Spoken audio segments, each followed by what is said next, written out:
చెప్పండి సార్. మేము 40 సంవత్సరాల నుంచి కాఫీ టీ అమ్ముకొని మా తల్లిదండ్రులని భార్య బిడ్డల్ని పోషిస్తూ నేను అంత మా కొడుకుని బాగా ప్రేమగా చూసుకుంటూ నాకు బిడ్డని బాగా ఆస్తి సంపాదించాను సార్. ఈ ఇల్లు కూడా నేను 12 ఏళ్ళ క్రితం నేను సుమారు 35 లక్షల రూపాయలు బ్యాంకులో అప్పు చేసి 18 లక్షల రూపాయలు బ్యాంక్ వడ్డీ కట్టి 63 లక్షలు నేను బ్యాంకు అంతా అప్పులు చేసి నా కొడుకు కోసం నేను తీస్తే ఆ రోజు నాకేదో అక్రమ సంబంధం అంటగట్టి నా భార్యని నన్ను కొట్టి నా దగ్గర ఉండే డాక్యుమెంట్స్, క్యాష్, గోల్డ్, సిల్వర్, పత్రాలు, మళ్ళీ ప్రామిసరీ నోట్లు అన్నీ నేను కొట్టి తీసుకుపోయినాను సార్. మళ్ళీ అప్పటి నుంచి కూడా దాన విక్రయం రాసి ఇచ్చిన తర్వాత వాళ్ళిద్దరు కూడా అతని భార్య చాలా వేధిస్తున్నారు మమ్మల్ని. మేమే వాడు మమ్మల్ని చంపకుండా మేమే సూసైడ్ చేసుకునేలా క్రియేట్ చేస్తున్నాడు సార్. ఇంట్లో సీసీ కెమెరాలు పెట్టి, బెడ్రూమ్లో కూడా సీసీ కెమెరాలు పెట్టినాడు, హాల్లో పెట్టినాడు, అంతా సీసీ కెమెరాలు పెట్టి నేను ఏం కొంచెం మాట్లాడినా కూడా దాన్ని భూతద్దంలో చూపిస్తూ మా బంధువులందరికీ సెండ్ చేసి వాడేమన్నా మాతో కొట్టిండేవి అవన్నీ మాత్రం డిలీట్ చేస్తూ వాడు టెక్నికల్గా చాలా ఉపయోగించేసి మమ్మల్ని చాలా హింసిస్తున్నాడు. మాకు ఈరోజు ఆత్మహత్య శరణ్యం అనే భావనకు వచ్చేసినాము. ఈరోజు గత్యంతరం లేక మేము ఈ స్థితికి వచ్చినాను. నేను చాలా ధైర్యవంతుడిని, కానీ ఇంత పిరికివాడిని అయిపోయినానంటే నాకే బాధ వేస్తుంది. దయచేసి నాకు మీరే న్యాయం చేయాల్సిందిగా. పిల్లలు ఎంతమంది ఉన్నారు? కొడుకు పేరేమి, ఏం పని చేస్తారు? Girish, postal department.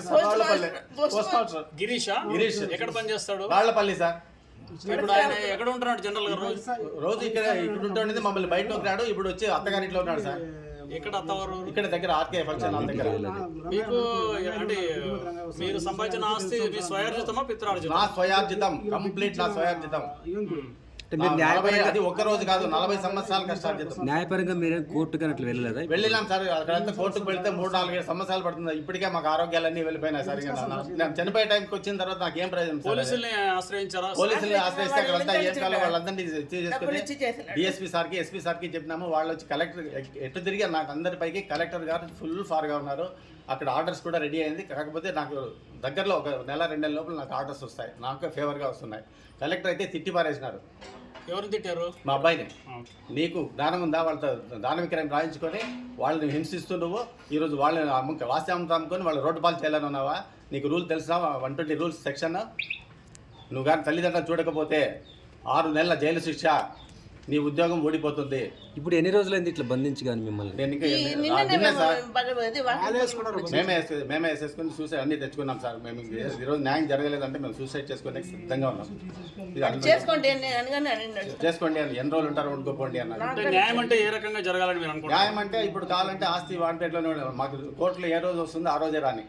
అంతవరకు మేము బతుకుండే వరకు మేము ఇంట్లో ఉంటాం, వాళ్ళు ఇంట్లో ఉండేదానికి లేదు. మిమ్మల్ని ఇల్లు ఖాళీ చేయమని చెప్పారు అతను? చెప్పినారు కాబట్టి మెడబెట్టి బయట ఉన్నాడు. ఒకరు కాదు, ఇద్దరు కలిసి. ఇద్దరు అంటే ఇంకోరు కోడల్ని నేను రేప్ చేసినట్టుగా మేము ఏదో గొడవ పడుతుంటే దాన్ని దాని అంతా ఇంకా ఇది చేసి ఇప్పుడు పోలీసులు పైన రేప్ కేసు పెట్టాడు. పోలీసులు వచ్చినారు కదా, వాళ్ళకి మీరు